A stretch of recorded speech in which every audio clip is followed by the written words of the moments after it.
ആവശ്യമുണ്ടെങ്കിൽ. ഒമാഹി ഉഹില്ല ലിഗൈരില്ലാഹി ബിഹി,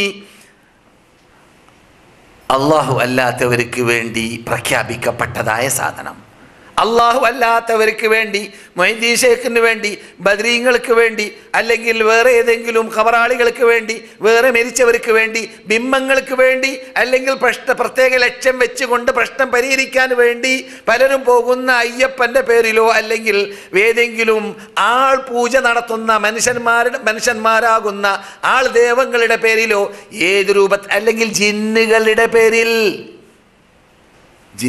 പേരിൽ അറക്കാറുണ്ടോ? ഇസ്മിൻ്റെ പണിക്കാരെടുക്കൽ ചെല്ലുന്നവരോട് ചോദിച്ചാൽ അറിയാം. ഇസ്മിൻ്റെ പണിക്കാറുണ്ടല്ലോ, അസ്മാവിൻ്റെ പണിക്കാർ നമ്മുടെ നാട്ടിൽ പറയുന്ന തൽസമാത്ത്. ഇവിടെ മുസ്ലിംമാരിയ്ക്കുന്നുണ്ട് നമ്മുടെ സദസ്സിൽ, അവരോട് ചോദിച്ചാൽ അറിയാം. ഞാനും പണ്ട് ചെയ്ത കാര്യമാണത് അറിവില്ലാത്ത കാലഘട്ടത്തിൽ. തൽസമാത്ത് എന്ന് പറഞ്ഞാൽ നമ്മുടെ നാട്ടിൽ പറയൽ തൽസമാത്താണ്, ഇവിടെ അറബികൾ പറയൽ തലാസിം എന്നാ പറയുക. ആ പുസ്തകം, അങ്ങനെയുള്ളൊരു ആ പേരിൽ പുസ്തകം തന്നെ നമ്മുടെ നാട്ടിൽ അച്ചടിച്ച് വിൽക്കുന്നുണ്ട്. എങ്ങനെയാണ് മാരണം ചെയ്യേണ്ടത്, എങ്ങനെയാണ് സിഹർ ചെയ്യേണ്ടത്, എങ്ങനെയാണ് മനുഷ്യന്മാരെ ദ്രോഹിക്കേണ്ടത് എന്നൊക്കെ പഠിപ്പിക്കുകയാണ്.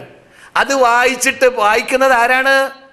ഖതീബ്, ഖാലിയാർ, പള്ളിയിൽ പ്രവർത്തിക്കുന്ന ആൾ, അതുപോലെ തന്നെ മദ്രസയിൽ പഠിപ്പിക്കുന്ന ആള്. എല്ലാരെ കുറിച്ചല്ല കേട്ടാ, അങ്ങനെ കാട്ടുന്നവരുണ്ട് എന്നർത്ഥം. അറക്കുന്ന സമയത്ത് ബിസ്മി ചൊല്ലിയോ ഇല്ലേ എന്നതല്ല പ്രശ്നം. നീ അറക്കുന്ന സാധനത്തെ ആർക്ക് വേണ്ടി നേർച്ചയാക്കി എന്നതാണ്, ആർക്ക് വേണ്ടി സമർപ്പിച്ചു എന്നതാണ്. അത് അള്ളാഹ്ക്ക് വേണ്ടിയാണെങ്കിൽ നീ സുന്നി, നീ മുസ്ലിം. അള്ളാഹ്ക്ക് വേണ്ടിയല്ലെങ്കിൽ നീ അമുസ്ലിം, നീ ഇസ്ലാം എന്ന് കേട്ടോട്ടായ ആൾ. കാരണം അള്ളാഹു പറയുന്നു ഫസല്ലി ലിറബ്ബിക, നിന്റെ റബ്ബിനായിരിക്കണം നിന്റെ നമസ്കാരം. വൻഹർ, നിന്റെ റബ്ബിനായിരിക്കണം നിന്റെ അറവുകൾ. ആർക്കാണ് അറക്കേണ്ടത്? റബ്ബിന് മാത്രമാണ് നാം അറക്കുക. റബ്ബിന് വേണ്ടി മാത്രം അവൻ്റെ കൽപ്പന അനുസരിച്ചിട്ട് ഇബ്രാഹിം ഇസ്മായിലിനെ അറക്കാൻ വേണ്ടി വന്നപ്പോൾ ഖിയാമത്ത് നാൾ വരെ ലോക മുസ്ലിങ്ങളോട് അള്ളാഹ് പറഞ്ഞു, നിങ്ങളും ബലി പെരുന്നാളിൽ ബലിയറക്കുക അള്ളാഹുവിന് വേണ്ടി, ഇസ്മായിലിനെ ഇബ്രാഹിം അറക്കാൻ വന്നതുപോലെ. അതെ, അപ്പോൾ അള്ളാഹു അല്ലാത്തവർക്ക് വേണ്ടി അറുത്തത് ഹറാമാണ്, അറക്കാൻ പാടില്ല. അള്ളാഹു അല്ലാത്തവർക്ക് വേണ്ടി പ്രഖ്യാപിച്ചത് പാടില്ല. അള്ളാഹു അല്ലാത്തവർക്ക് നേർച്ചയാക്കപ്പെട്ടത് വിൽക്കാൻ പാടില്ല, നേർച്ചയാക്കപ്പെട്ടത് വാങ്ങാൻ പാടില്ല. അള്ളാഹു അല്ലാത്തവർക്ക് നേർച്ചയാക്കുന്നതായ ആ പദ്ധതി നടക്കുന്ന മേഖലകളിൽ നമ്മുടെ ഒരു സഹകരണവും പാടില്ല. അള്ളാഹു അല്ലാത്ത ഖബറാളിക്ക് വേണ്ടി സ്വർണത്തിൻ്റെ കാല് നേർച്ചയാക്കാൻ വേണ്ടി ആ സ്വർണത്തിൻ്റെ കാലുകൾ ഉണ്ടാക്കി നിന്റെ കടയിൽ നീ വിക്കൽ ഹറാമാണ്. പച്ചയിൽ മനസ്സിലായോ?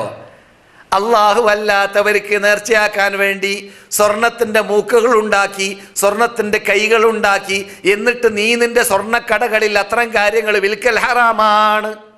ഏതുപോലെ ബിംബങ്ങൾ നിനക്ക് ഹറാമായതുപോലെ റസൂലുള്ളാഹി സ്വല്ലല്ലാഹു അലൈഹി വസല്ലം മക്ക റിപ്പബ്ലിക് ആക്കിയ ദിവസത്തിൽ മക്കയിൽ വെച്ചിട്ട് പ്രഖ്യാപിക്കുകയാണ്, പന്നി ഹറാമാണ്, ബിംബം വിൽക്കൽ ഹറാമാണ്, എന്തെല്ലാം അല്ലാഹ് ഹറാമാക്കിയോ അവകൾ വിൽപ്പന നടത്തലും വാങ്ങലും ഹറാമാണ്. മനസ്സിലായില്ലേ? നായ തിന്നൽ ഹറാമാണ്, നായ വാങ്ങൽ ഹറാമാണ്, നായ വിൽക്കൽ ഹറാമാണ്. കള്ള് തിന്നൽ കുടിക്കൽ ഹറാമാണ്, കള്ള് വിതരണം ചെയ്യൽ ഹറാമാണ്, കള്ള് വിൽക്കൽ ഹറാമാണ്, കള്ള് വാങ്ങൽ ഹറാമാണ്. അതുപോലെ ലഹരികൾ ആ സകലം വാങ്ങലും വിൽക്കലും അതുമായി ബന്ധപ്പെട്ടതെല്ലാം ഹറാമാണ്.